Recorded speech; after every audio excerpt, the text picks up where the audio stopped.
Et bienvenue sur Go to the Moon. Aujourd'hui, la troisième partie de l'épisode spécial anniversaire.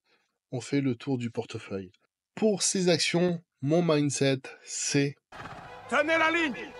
Restez avec moi! Effectivement, vous allez le voir, certaines positions de mon portefeuille ont été quelque peu malmenées. Alors, bien sûr, c'est des actions pour beaucoup qui sont des actions chinoises. Oh, comme c'est bizarre! Sur ces actions-là, j'ai vraiment un value play. J'ai vraiment une thèse d'investissement particulière et l'objectif, c'est de vous l'expliquer aujourd'hui.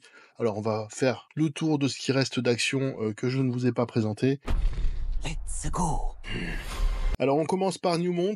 Newmont, c'est une action qui est plutôt sympathique. J'ai fait une vidéo d'ailleurs, n'hésitez pas à la regarder. On est à plus 68% sur 6 mois pour cette valeur, qui est une des plus belles actions minières aurifères au monde. Vous voyez là, j'ai fait la mise à jour sur la valorisation de cette semaine. On a encore eu une belle hausse.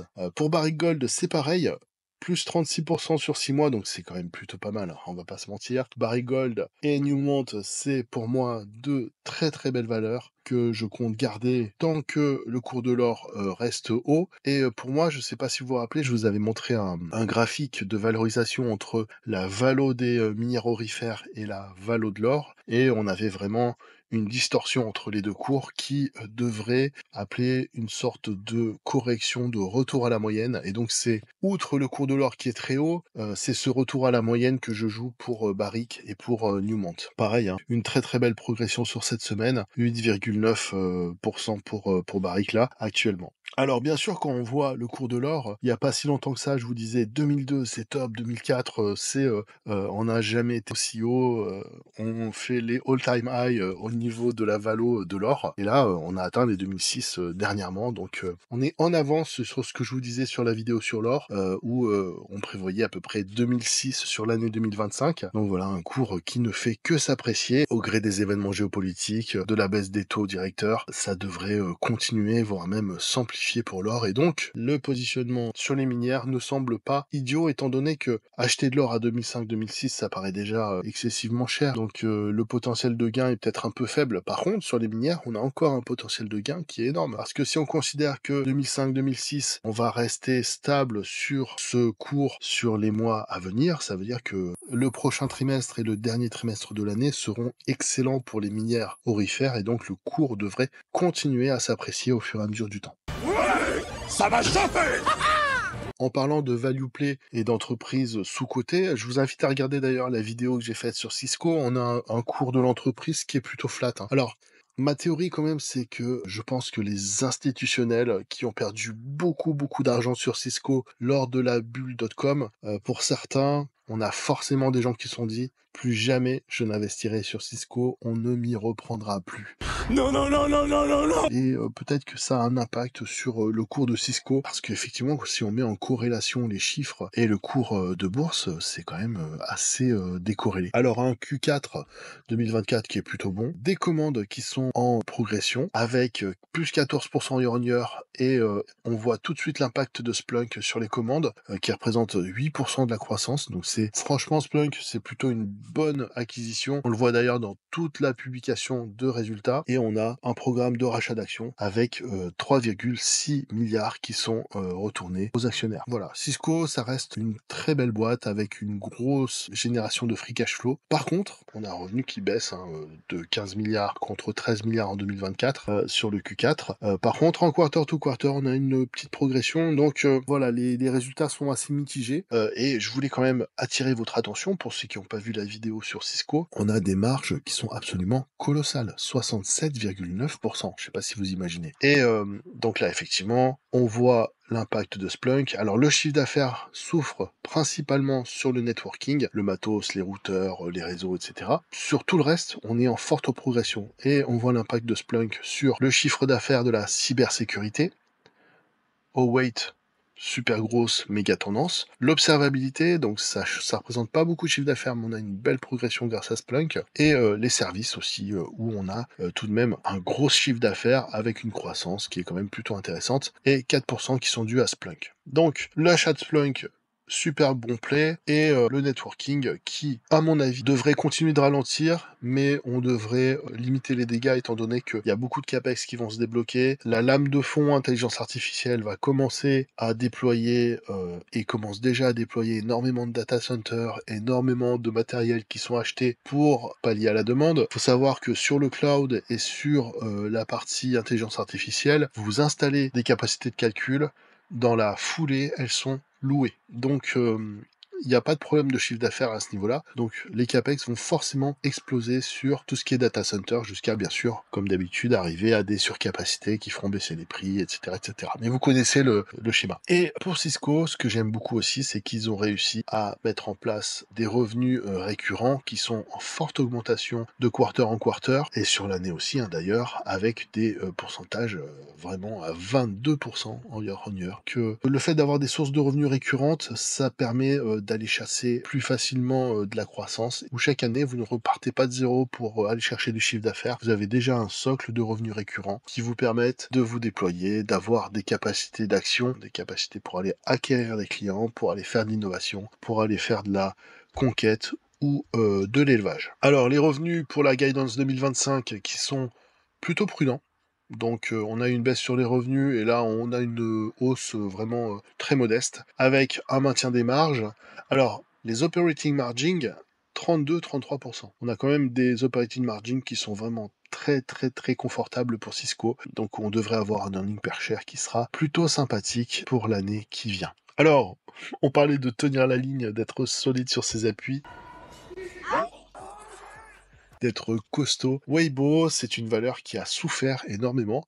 Alors, j'ai un PRU d'à peu près 8 dollars sur l'entreprise. Si ça continue de baisser, je pense que je renforcerai parce que pour moi, j'ai une conviction qui est importante sur Weibo et je trouve que l'entreprise est tellement sous-évaluée que ça ne peut que rebondir d'une manière importante. Alors, je m'explique. Là, c'est les publications de résultats de juin 2024. Grosso modo, ils expliquent qu'ils essayent de faire plus de recettes. Ils ont déployé pas mal de choses. Effectivement, on a souffert d'un ralentissement chinois et donc les grosses entreprises chinoises baissent leurs dépenses publicitaires. Et donc, ça impacte Weibo de manière un peu négative tout de même. Comme ça. Ce qui se passe, c'est que l'entreprise continue d'avoir énormément d'utilisateurs et elle maintient quand même des résultats qui restent somme toute solides dans le contexte actuel en Chine. Alors, moi je voulais quand même souligner ça. Au 30 juin 2024, une trésorerie et équivalent de trésorerie et des placements à court terme de Weibo qui s'élève à 2,8 milliards de dollars. Et là, on a une CAPI pour l'entreprise à 1,7 milliard de dollars. Ça veut dire que vous avez une trésor dans la poche de Weibo qui est 1 milliard de dollars supérieur à la capitalisation. Déjà, rien que ça devrait nous mettre la puce à l'oreille. Deuxième réflexion, le PER entre 7,5 et 5,5, et il a toujours été plutôt haut pour une entreprise parce que c'était une entreprise de croissance. Là, on le voit avec la courbe des utilisateurs mensuels pour Weibo. Alors, bien sûr, le nombre d'utilisateurs baisse, mais on était déjà monté à un niveau qui était très important. Ce qu'il faut savoir, c'est que les utilisateurs de Weibo, c'est des CS++ un petit peu en Chine. Donc on peut toucher de façon un peu plus segmentée une certaine population qui échange sur les réseaux et on peut être très vite viral et on a une puissance au niveau de la viralité quand vous avez un tiers de la population de votre pays qui est sur votre application, ça commence à causer. Alors, la concurrence est féroce. Le marché de l'attention en Chine, il y a énormément d'acteurs qui sont très puissants. Hein. Je pense à Tencent avec WeChat, je pense à Baidu et son moteur de recherche sur Internet. Et on peut aussi penser donc du coup à Weibo. Vous avez Bilibili, vous avez tout un tas de plateformes qui sont en compétition sur Internet chinois. Moi, ce qui m'intéresse, c'est quand même la valeur d'entreprise sur chiffre d'affaires. Si on prend ce ratio, William Higon en avait parlé, c'était marrant parce qu'il disait quand vous avez des entreprises qui ont une valeur d'entreprise sur chiffre d'affaires qui est en dessous de 1, en général, ils sont sous-valorisés, vous investissez dessus et ça finit par remonter, mais personne ne sait expliquer pourquoi. Mais ça reste une généralité. Donc, en général, maintenant, c'est un ratio que je regarde assez systématiquement. Bien sûr, il faut le combiner avec tous les autres ratios, et notamment la valeur d'entreprise sur free cash flow, qui est de 1,5. Tenez-vous bien, messieurs, dames, 1,5. Pour mémoire, à un moment, pour Alibaba, on était à 5 fois les free cash flow et je vous disais: «Ouah, mais c'est déjà un truc de fou, c'est donné dans la rue», comme dirait, Charles Gave. C'est une, super belle opportunité. Donc là, 1,5 fois les free cash flow. Bon, comment vous dire les amis? Comment vous dire? Tout ça pour vous dire que vous avez en moyenne 500 millions d'utilisateurs mensuels uniques sur Weibo et d'un point de vue du nombre d'utilisateurs quotidiens, on est à plus de 250 millions d'utilisateurs quotidiens. Donc utilisateurs uniques quotidiens sur Weibo. Donc c'est une plateforme qui a une puissance, influence sur les consommateurs qui est très importante et donc qui continuera à générer des bons chiffres d'affaires et des bons résultats. Je voulais juste regarder la marge. Donc vous avez une marge opérationnelle qui est quand même à 31%, donc qui s'apprécie pour Weibo. Voilà, vous avez quand même un sacré chiffre d'affaires avec une très très belle marge. Donc voilà, l'entreprise génère de l'argent, génère du résultat. Bah forcément, c'est une entreprise qui vaut le coup d'œil. Alors en parlant d'entreprise qui vaut le coup d'œil, j'ai supprimé Rémi Cointreau de mon portefeuille pour garder Pernod Ricard et LVMH. En parlant de Pernod Ricard, alors c'est une entreprise, hein, on va pas se cacher, qui a souffert. Hein, il faut, comme je vous le disais en introduction, tenir la ligne.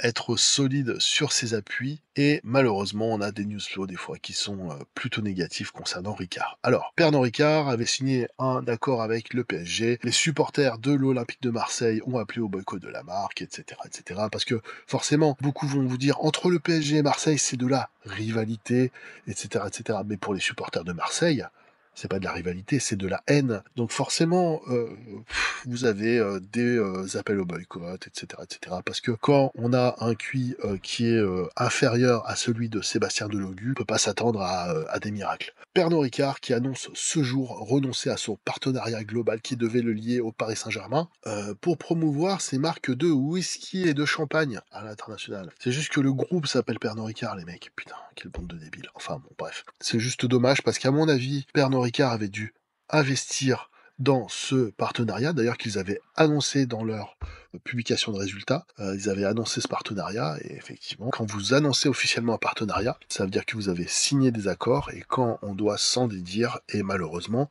ça coûte du pognon, c'est pas gratuit, malheureusement. Des chiffres d'affaires tout de même, il faut mettre ça en perspective, et si on prend sur 5 ans, on a un CAGR de 3%, 4% en Europe, 6% en Asie, et donc des tendances qui sont à la correction sur 2024 en Amérique et en Europe, mais la tendance en Asie reste super bien orientée, et on est quand même à plus 17, plus 20% sur le groupe dans ces deux zones géographiques. Bon, que ça corrige un petit peu, c'est pas non plus la fin du monde. Il y a aussi des effets de stock. Alors franchement, Pernod Ricard l'avait fait une belle opération. C'est bien recentré sur le football, avec le whisky et Chivas pour être partenaire d'Arsenal, Jameson pour être partenaire de l'English Football League et Pernod Ricard donc partenaire du PSG pour permettre à ces marques de rayonner un peu plus à l'international au travers du football. Et bon, malheureusement, on fait une croix sur cette partie de la stratégie de Pernod Ricard. Une mauvaise nouvelle pour l'entreprise, hein, sincèrement, quand on met en place des choses, qu'on a réfléchi, qu'on alloue des ressources pour travailler sur un partenariat et que finalement on est obligé de l'annuler à cause d'une bande de débiles mentaux, ça fait un peu mal au cœur. Alors, ils ont aussi un partenariat avec Lewis Hamilton. Bon, ils se lancent sur le sans-alcool. Alors, il y a certainement un marché. Ça a l'air d'être quand même plutôt pas mal brandé. Voilà, à voir, hein, franchement, même si ça ne fait pas partie des produits que moi-même je consommerais, ça peut être un bon move de la part de Pernod Ricard. Alors, comme les mauvaises nouvelles n'arrivent jamais seules, Pernod a perdu en appel par rapport au problème avec la ville de New Delhi et la province de New Delhi. Et donc, il est toujours blacklisté sur cette région. Il faut savoir quand même que les ventes de Pernod Ricard, ça représente 10% du groupe au global, et Pernod Ricard a à peu près 17% des parts de marché sur l'Inde. C'est vraiment énorme, ils sont très très bien positionnés. Ils ont une politique sur l'Inde qui est plutôt efficace, et ils ont été assez visionnaires aussi d'ailleurs, hein, parce que ça fait très longtemps qu'ils sont sur le marché indien. Men will be men. Eux, ce qu'ils disent, c'est que maintenant que ce jugement a été effectué, ils vont probablement avoir une amende, probablement être obligés d'avoir une certaine compliance, et eux, ce qu'ils veulent, c'est recommencer à vendre leurs produits sur Delhi, et l'objectif, c'est de profiter effectivement de deux choses. La première, c'est que quand même, Merde, quand même. Delhi, ça représente 5% des ventes totales de Pernod Ricard sur l'Inde, donc c'est quand même un sacré chiffre d'affaires. New Delhi, c'est quand même la capitale de l'Inde. Il y a énormément de business, il y a énormément de tourisme aussi.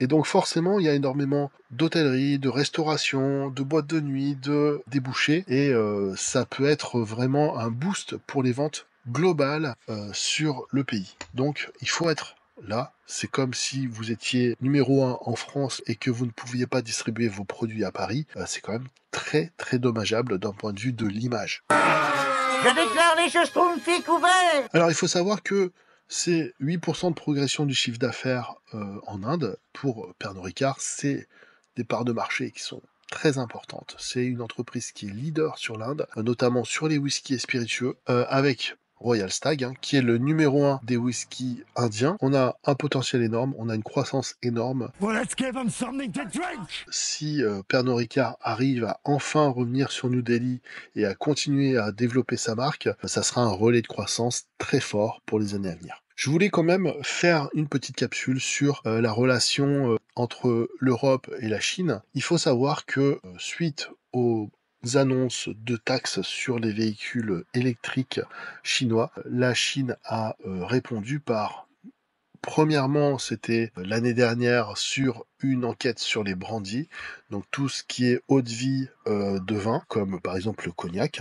Pour la France, ça représente un marché de 1,7 milliard. Autant dire que c'est monstrueux, et ça nous impacterait, nous, Français, de façon très négative. Ils ont aussi une enquête sur les produits laitiers, et encore une fois, qui est-ce qui serait le dindon de la farce? Ça serait la France, parce qu'on a un gros marché sur les produits laitiers en Chine. On a quand même des géants des produits laitiers avec Danone, Lactalis, pour ne citer que. D'ailleurs, à cause de cette annonce, j'ai vendu mon Danone, qui pour moi était une valeur de fonds de portefeuille défensive. Avec les baisses et les tourments et les tumultes qu'il y a eu dernièrement, forcément, Danone a gagné au moins 7 ou 8% entre-temps. Donc voilà.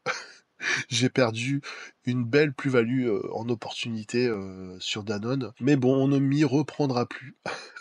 J'essaierai de regarder les graphes. Et donc la Chine a aussi répondu sur les importations de porc. Il faut savoir que la Chine est un des pays qui importe le plus de porc au monde. Et là, ça touche beaucoup de pays. Les Pays-Bas, le Danemark, l'Espagne. Alors là, l'impact est vraiment très grand. 1 milliard de dollars, au même titre que les brandies en France. Vous voyez, donc ça commence à faire des gros marchés. Et pour la France, ça représenterait aussi. Donc au final, si on fait le calcul, on arrive à 2,2 milliards de dollars qui pourraient être impactés pour la France suite à ces investigations. Les Canadiens, via Justin Trudeau, le Premier ministre canadien, qui est vraiment la pire des chiffres molles au monde, ils ont annoncé une surtaxe de 100% sur les importations des véhicules électriques chinois. Et bim bam boum, qu'est-ce qui s'est passé? Abracadabra. Une enquête anti-dumping de la Chine sur les oléagineux. La Chine représente 72% des débouchés du canola canadien. Qu'est-ce que c'est que le canola, par exemple? C'est une sorte de colza. Et ça représente donc un marché qui est énorme pour l'agriculture canadienne. Ça va faire très très mal. Donc on verra qu'est-ce qu'il en sortira par la suite. Mais en tout cas, la Chine riposte aux tarifs douaniers. Et il faut s'attendre à une guerre économique qui sera sans pitié entre le bloc européen, on va dire, et le bloc des BRICS. Alors, pour revenir sur un sujet un peu moins anxiogène, on va parler d'Epiroc. Alors, Epiroc, c'est une entreprise qui, pour l'instant, sur cette année, fait moins 7%, donc c'est pas magnifique, c'est pas une performance excellente. Ce qu'il faut se dire, c'est que vu que les cours des matières premières augmentent, les entreprises minières vont s'équiper de plus en plus pour les nouvelles exploitations qui ne manqueront pas d'arriver sur les années 25 et 26. On va regarder un petit peu les résultats d'Epiroc. Donc un Q2 qui était fort au niveau de la mine, faible au niveau de la construction, Et avec les baisses de taux, avec les baisses de taux directeurs de la BCE et aussi de la Fed, hein, qui ne manqueront pas d'arriver la semaine prochaine, on devrait avoir un marché de l'immobilier qui sort de l'encéphalogramme plat, qui devrait un petit peu rebondir, enfin en tout cas donner des signes de vie, et ça devrait faire du bien à l'entreprise parce qu'elle a acquis récemment Stanley Infrastructure, elle a acquis aussi ACB, donc c'est des entreprises qui sont positionnées sur la construction et sur les équipements de construction. Et forcément, si l'immobilier reprend, alors il y aura des programmes de construction et donc ça devrait bénéficier à Epiroc. Donc on a d'une part un momentum très fort sur le mining, avec des cours des matières premières, notamment de l'or, qui n'ont jamais été aussi hauts, des perspectives sur l'or, sur l'argent, notamment l'uranium, sur énormément de produits miniers, le lithium, où on va avoir des capex impressionnants sur les 10 années à venir. Donc pour moi, Epiroc, c'est les pelles et les pioches de la mine, mais c'est aussi jouer le rebond de l'immobilier. Alors, on a un nombre de commandes qui augmente pas mal sur Q2 2024, avec une croissance de 1% et grâce à l'acquisition qui génère 7% de croissance pour le groupe Epiroc. Alors, Epiroc, et je vous en avais déjà parlé, c'est des revenus récurrents qui représentent 60% de son chiffre d'affaires, donc c'est juste monumental. En plus de vendre des produits, ils vendent des packages, ils vendent du soutien, ils vendent de la formation, ils vendent de la maintenance, et ça, c'est leur chiffre d'affaires. C'est-à-dire que à partir du moment où vous avez acheté une flotte d'équipements sur Epiroc, vous allez souscrire à des abonnements de services, de maintenance, d'accès à des plateformes, d'accès à des outils informatiques qui vont générer des revenus récurrents. Pour le coup, quand vous avez 66% de vos revenus qui sont récurrents, vous avez une capacité à snowball qui est ultra importante, et ça c'est ce que je joue pour cette entreprise.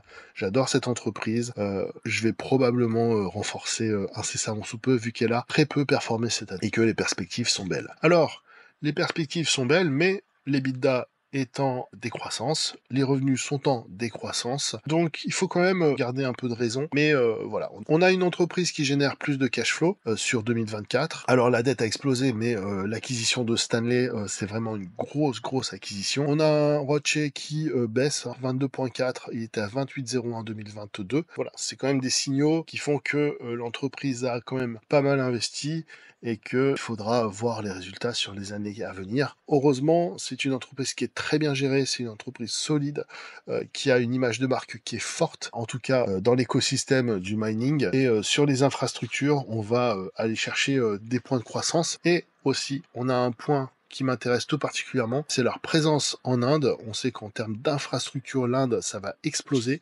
Va y avoir des besoins qui seront colossaux. Et donc, les infrastructures, la construction en Inde, ça va être génial. Et Epiroc, le fait qu'il soit très bien positionné sur le sous-continent indien, c'est une très bonne nouvelle. Donc, je suis très optimiste sur cette valeur. Quand je vois que cette année, l'entreprise a pas fait grand-chose, je me dis peut-être une belle opportunité pour renforcer et continuer à renforcer la boîte. Alors Andritz, j'ai fait une vidéo sur cette valeur, plus 20% sur une année en termes de performance boursière. C'est une entreprise qui, moi, me plaît beaucoup. Alors sur les projets d'innovation, on voit qu'ils ont un certain nombre de projets d'innovation. Donc sur l'hydrogène, ils ont le côté alcaline et PEM. Sur la capture du carbone, ils ont la mine et la membrane. Sur le textile, ils ont la partie mécanique et chimique. Sur les batteries, ils ont des laboratoires et des lignes pilotes, et ils sont en cours de construction sur des gigafactories. Sur le biométhanol, ils ont 3 systèmes qui sont en cours, et on voit que, bien sûr, on a le lancement de projet. Pour beaucoup de projets, on est déjà en construction, et sur une bonne partie des projets, donc sur un tiers des projets, on est déjà sur des projets qui sont opérationnels. Donc on a des projets qui tournent déjà sur les projets innovants de Andritz. C'est-à-dire que on n'est pas sur de la R&D comme ça, laquelle on va rêver dans les nuages. On est déjà sur des choses qui sont concrètes, en cours de déploiement. Ça, c'est plutôt bon signe d'avoir une entreprise qui déploie et qui sait déployer des projets innovants. Alors, on a sur le Q1 des figures qui sont pas tout à fait bonnes. On savait que de toute façon, façon, le marché industriel, notamment en Europe, est plutôt attaqué en ce moment. La baisse des taux de la BCE devrait aider et en tout cas donner une dynamique de confiance sur les investissements et donc redonner de l'appétence à l'investissement en Europe. Mais en tout cas, voilà, c'est moins 17%, ils étaient à peu près pricés. Toute cette baisse d'activité était à peu près pricée. En revanche, l'entreprise a été solide pour maintenir ses marges et a augmenté son income. Franchement, ça c'est pas mal. Si vous voulez en savoir plus, n'hésitez pas à regarder la vidéo que j'ai faite sur Andritz.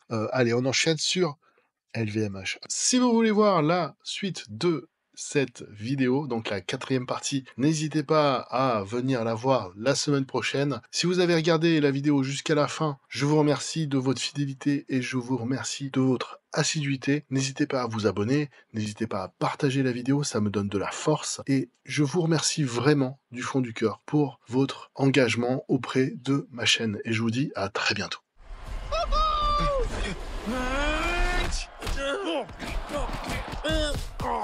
Oh, yeah, okay.